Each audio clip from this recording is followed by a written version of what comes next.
not what heaven is.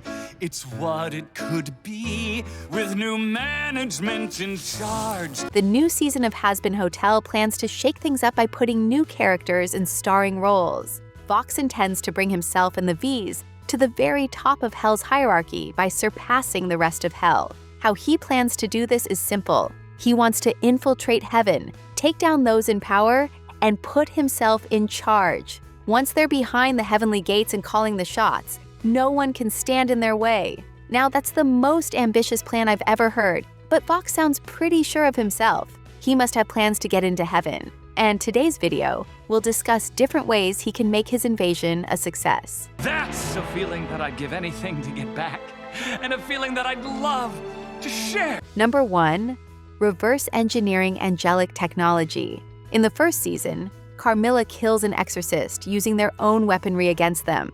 While she acted in self-defense, the death proved that demons can kill angels, and that they don't need to tolerate the annual exterminations. In the Season 1 finale, Carmilla shares the secret of angelic weapons that turn the tide of the last extermination, giving the Hazbin Hotel a fighting chance against their enemies. The hotel made these weapons even more dangerous by adding their own tweaks, courtesy of Serpentius. Their resident inventor had a few plans to make their weapons deadlier, paving the way for even more advancements to the angelic weapons left behind. Carmilla wanted to avoid a full-blown war between the two realms, so I doubt she's going to advertise her involvement in the fight or how Charlie managed to hold off the exorcists. Unfortunately, Vox used his cameras to capture some of the battle, giving him a close-up look at the weapons everyone used. He's a smart guy, and it won't be hard for him to put the pieces together. Once he realizes that angelic weapons hold the key to killing angels, he might hijack one of Carmilla's warehouses to get some for himself. With his knowledge of technology, he might experiment with or reverse engineer some of the weapons, making them pack a punch for his inevitable invasion. Come on, let's go. Oh, this is gonna be good! Number 2. Broadcasting to heaven.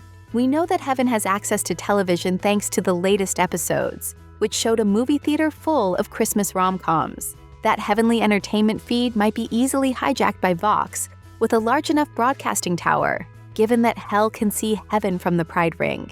He already has enough power and influence to share his news throughout the 7 rings of Hell, which is pretty impressive. So what's one more realm? The real question is, what would he broadcast to the angels? I doubt his usual fake news would do more than spread fear. So he would need something more to really throw his enemies off their A-game. He might try to take a page out of Alistair's book, broadcasting a corruptive signal that drives the angels mad, be it an ancient song from the depths of hell, the screams of sinners, or a spell to clip their wings. A heaven-wide broadcast could take down heaven's army before they have the chance to fight back. Very influential group. You mean the cult? You could call it a cult, but I'd say it was more of a movement, and I was the center of it. Number 3. His personal propaganda machine. On the home front, he needs to get Hell prepared to take the fight to heaven's gates. When he shared his plans with Velvet and Valentino, Vox went on about a revolution spurred on by the failed extermination. Most demons had already gone to Charlie, calling for blood, and when she denied them the chance to fight, Vox swooped in to offer them sanctuary and a chance to get revenge. He's efficient because, unlike Charlie, who makes allies by meeting them face to face, Vox spreads his message through the TV screen. He's a pro at manipulating the media to make himself look good. He knows exactly what the people want at any moment, and he'll use trending topics to his advantage. These same tactics will convince sinners and hellborn demons alike to rally behind the Vees and form an army of their own. As his call for war spreads from screen to screen, their numbers will rise until heaven can't ignore the threat they pose. Any questions? Okay, but I don't get it. Why do we even need to rule heaven? Number 4. He storms the main gate.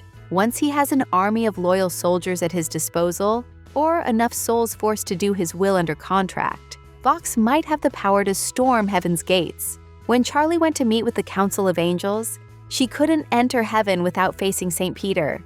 He's the first angel that every human soul meets when they ascend, and he checks their name on a list before letting them pass the main gate. Peter's not a fighter, and I don't think he could hold his own in a real conflict, but that's kind of the point. Heaven never expected to face such a dangerous problem at its front door, which puts it at serious risk. With enough people at his back, Vox can easily overwhelm Peter and force open the gates. Once his army enters Heaven, the exorcists will need to scramble to launch a counterattack. What's worse is that Abel now leads the exorcists, and he's not much of a general. He won't know the first thing about leading an army or protecting his people, further giving Vox the edge he needs to win. Then overlords, we have the chance to be gods. Number 5, manipulating Charlie's help. Vox plans to make himself and the other Vees the new gods of Heaven. His experience as a cult leader gave him a taste of godhood, and now he's obsessed with getting that power back. While he might recruit more overlords or powerful demons to his cause, there's no way he would share a fraction of his power if they did make it into Heaven. That's not going to stop him from lying, manipulating, and coming his way to the top, though. Vox is literally a con man who shares false narratives through his broadcasts, and he can make anything look good. At the current moment, Vox plans to use Charlie as a scapegoat. He's turning her words against her and making her look like Hell's public enemy, so that demon kind will turn against her and follow him instead. It's not hard to do, since no one wants to take her seriously, but it's still pretty brutal that he's willing to drag the Princess of Hell through the mud. Still, Vox knows how much power the Morning Stars have, and he might pretend to reconcile with Charlie to earn her trust, and trick her into doing something she'll regret. She's the one in Hell right now with the most direct, friendly connection to Heaven. Given her friendships with Emily and Serpentius, I fully expect him to exploit those connections at the first opportunity. What do you think about Vanessa? It's not bad, but it's not as unique. Number 6, hijacking the exorcist's portals. While demons have a harder time leaving Hell, angels have more room to stretch their wings. At the very least, the high-ranking angels like Adam, Sarah, and Emily can create portals that allow them to move between realms within seconds.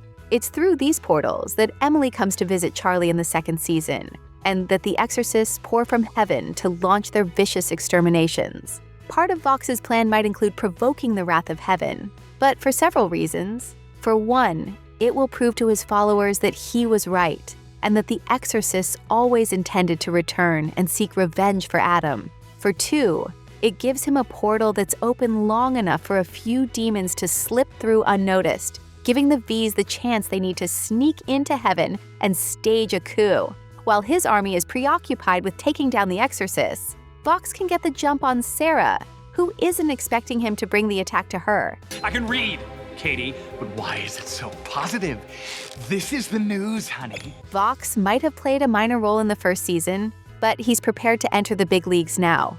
It's clear that he's wanted to rise to the top for some time now, and he's going to use the chaos of the recent conflict to his advantage. Only time will tell if his plan will be successful, but I think he has a fair shot of infiltrating Heaven, if not taking out a few angels along the way.